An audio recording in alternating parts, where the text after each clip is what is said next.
Hi, everyone. Thank you so much for joining me again today.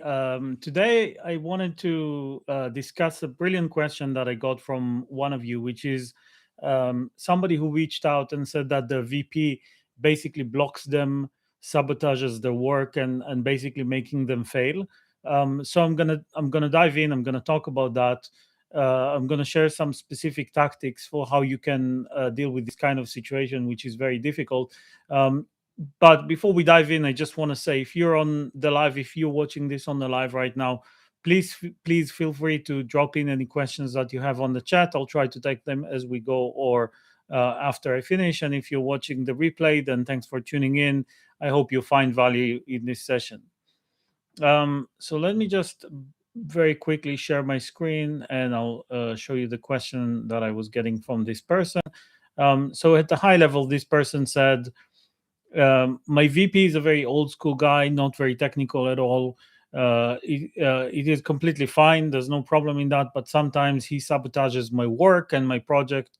And even though most of the times the business stakeholders understand and perfectly super happy with the solution, that VP creates distrust because he doesn't understand the solution. So I've tried several things. I've tried knowledge sharing sessions with them. I've tried explaining multiple times.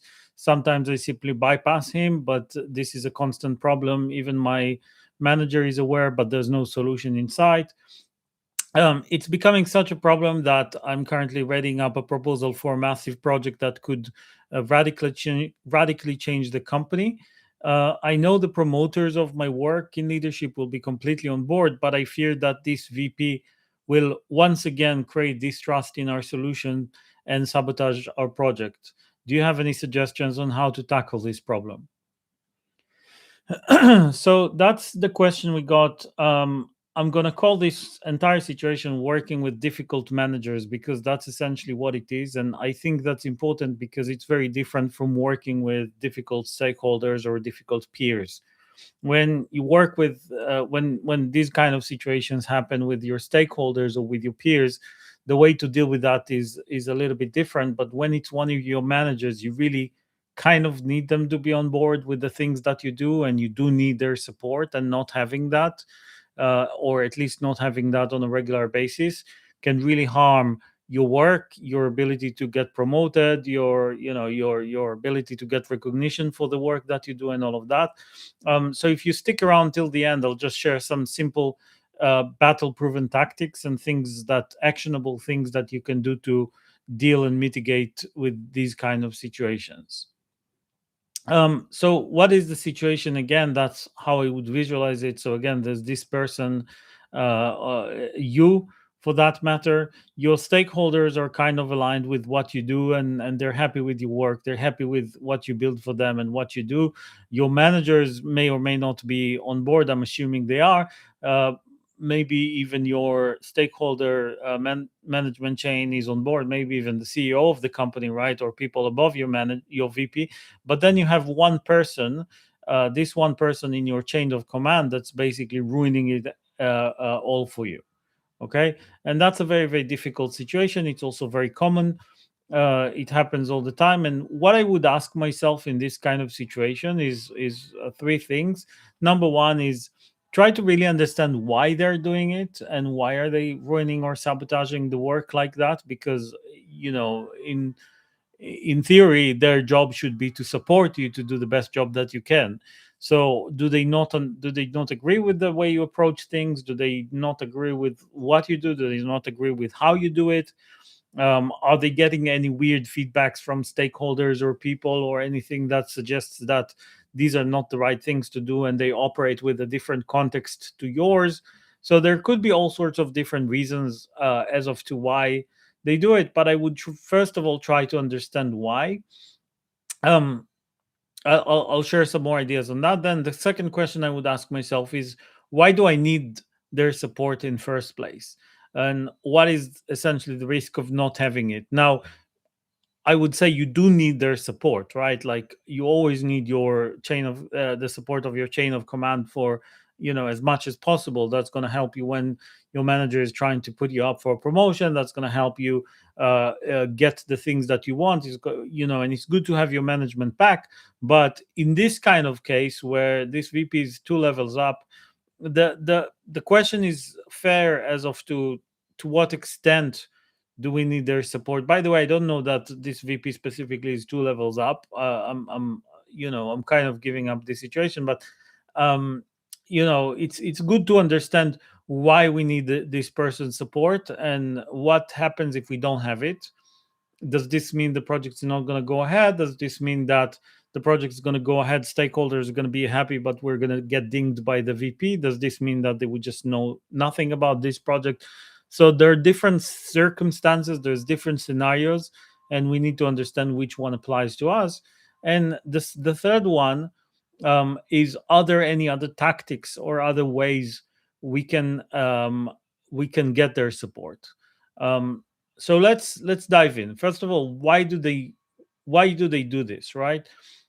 So I will say sometimes people feel like when you put a technical proposal in front of them, they may feel like they need to have an opinion. They may feel like they're pushed into a spot where you're essentially asking them for an opinion, and that puts them in an awkward position that they're not very technical, but now because you've shared that with them, you ask them the question, they feel like they need to respond somehow, and the response is harmful and unhelpful. So in that situation, I think that if this is the case, I would try to be very, very clear when I present these kind of projects to them as of to what is it that they actually need from them and why am I presenting this. Sometimes people just want to feel like they're in control, right? Some people, especially in senior management positions, they got there because they like the controlling, they like to be directing, they like to be telling people what to do, and they feel like they need to be in control of the situation. And when you're presenting something, they really feel like they have to intervene, they have to put their fingerprints on it, otherwise they're probably missing out on something. And another very common reason for why these things can happen is that they don't understand what's in it for them, and that is the most important thing. Sometimes when people go and present things to leadership, they talk about, okay, this is important for the company, this is going to help us scale, it's going to help us cut costs, whatever, like all the reasons why you are doing this project, but you're not necessarily explaining what's in it for them. Why do they care about this project? Why do they need to support that? And when I say what's in it for them, they may not care about scale, they may not care about operational issues because they don't feel that pain on a day-to-day basis. So what is the pain that they feel on a day-to-day basis? Do they feel like they don't have a seat at the table in the broader leadership forum? Do they feel like they're not getting enough budget or credit for the work? Do they feel underappreciated by the CEO? Like, there can be a lot of different reasons, and if you're able to convince them that this project helps them achieve something that they care about, then they may be more inclined to help and support that. So let's talk about some options that you have in these kind of situations and how to deal with that. The first option is to bypass them, try to basically work just with your stakeholders and not get their support at all, not ask for their support. So in this kind of situation, you essentially make them invisible and you just work all around them. It happens a lot in organizations where you have difficult people that you need to work around them. It's less than ideal when these people are part of your management chain, of your chain of command, because it just makes all of your interactions with them weird, and they are also in control over your future in the company and that sort of stuff. So you really don't want to do that unless it's absolutely necessary and unless you know that the consequences are not going to be bad for you. Another option is to create a very broad consensus before approaching them. So what I mean by that is, again, if that's your situation, maybe you can bring your managers up to speed and get their support, and you get your stakeholders and all of them their leadership up to speed and get their support, maybe even the CEO. And in that sense, you're kind of isolating that VP, because essentially you get into a situation, or you get into a room where you present your project and everybody supports that except for them, but they feel weird talking about that or pushing back because right now they're the minority. It's quite a nasty move, right? So you don't want to be doing that to your leaders unless you absolutely have to. But trying to get more consensus before approaching them can sometimes help. It can sometimes also hurt you, in the sense that they feel like you're coming to them too late with something that had already been decided, that they were not in the loop. And especially if this person is coming from a place of control and they feel like they need to be controlling everything, they would feel like you're putting them on the spot, and you will get the opposite reaction. So you have to be careful with this tactic, but it can sometimes work. Another option is drip feeding, where you essentially take them on a journey, right? So you don't come to them with the final proposal, but you try to do it over the course of several meetings, where in the first meeting maybe you just see the idea and share with them the idea and tell them, hey, I'm thinking about doing this project, or you even just share the problem statement as step number one. And then next time you meet them, you're like, oh, we have a group of people thinking about this, how do you want to be involved, and do you want us to propose some options for you, and that sort of stuff, and kind of tell them that there's something happening. And then in the next meeting you already show them some proposals and tell them this is just a draft and you're still working on that, and you just wanted to get early feedback. So they feel like they're part of the journey, they feel like they're part of the project, and you kind of give them options and opportunities to get involved. So this sometimes works with this kind of people. The only problem with this approach is that it's very costly and it takes a lot of work. So I wouldn't do it for every project. But again, if this person is saying that they have they have a proposal for a massive project that might radically change the direction of the company or whatever, then in that case the stakes sound like are very high. So it might make sense to do that. Before I jump on to the next one, I just want to say, if you find this content valuable, I would greatly appreciate it if you can like and click the subscribe button. It means a lot to smaller channels like mine. So please do that. I greatly appreciate that. Thanks. And by the way, if you have any questions, now is a great time to drop them in the chat, or if you're watching the replay, just drop them in the comments. I'll do my best to respond as quickly as possible. So the fourth one, which it's actually a sneaky option, but it's a great one, and it's a great tactic that you can use in a lot of these kind of situations, also when working with difficult peers, and that's essentially giving them a sense of control. So instead of saying, this is our project, what do you think, or this is our design, what do you think, you basically give them two options to choose from, or sometimes three options to choose from, and you're saying, okay, we have three ways we can approach that, A, B, and C. Which one do you think we should be going with? So you kind of ask them for direction. But if you look at how I'm framing it, I'm not asking them, should I do this project? I'm kind of telling them that I'm doing this project, but there are three ways we can approach that, and I kind of try to get their guidance on which one to choose. So they feel like they're in control, they feel like they're involved, and their opinions matter and relevant, and all of that.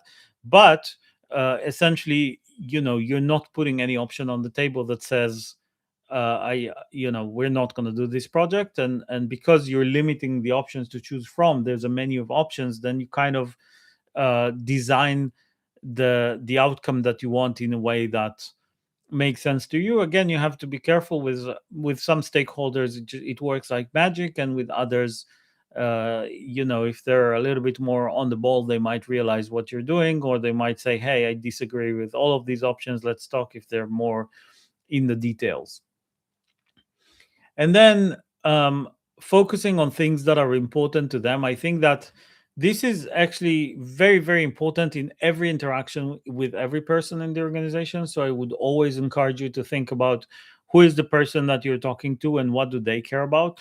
Now, it is very possible that this VP actually doesn't care about technical details. They don't care about the technical implementation. They don't care about design consideration. They care about other things like how do they get promoted, or how do they get more credit and budget, or they care about doing some political moves. So maybe one of their peers, they have some tension between them, so they're looking for ways to score more goals, and that sort of stuff. Sometimes name dropping and just saying, "Oh, our CEO really cares about this project," and that may make them feel like they want to do it. So figure out what is really important to that person in front of you, and if what they care is how do they get more budget, then you don't need to confuse them with all the technical jargon and all the technical details. You just need to talk to them about this project that could help them get more recognition, more credit, more budget, or this project can really help them get their promotion because it's transformational for the company and that sort of stuff.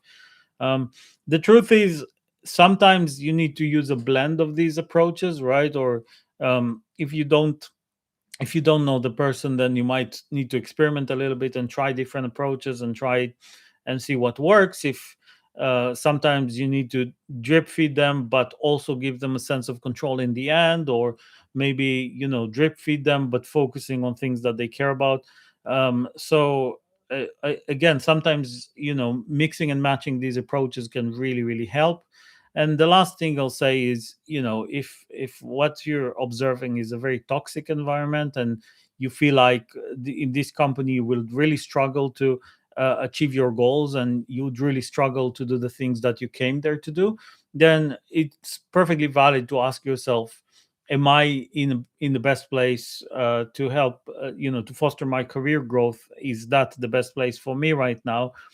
And it's a hard question to ask, but if the answer is no, you're in a toxic company and toxic environment, you're not getting the support of your leadership and that sort of stuff, then maybe the answer is, you if you want to grow faster, if you want to achieve more impact, if you want to enjoy your work more, then maybe that's not the best place to do that. So that's what I wanted to share today. Thank you again for submitting this question. I really appreciate it. If you do have any questions like that, feel free again to drop them in the comments below. Please like and subscribe. I really appreciate that, and please don't hesitate to reach out on LinkedIn, or if you're part of my career and blocking community, feel free to drop me an email. I always love these questions from the audience, and I would do my best to answer them as much as I can. Yeah, that's it. So thank you so much, and all the best.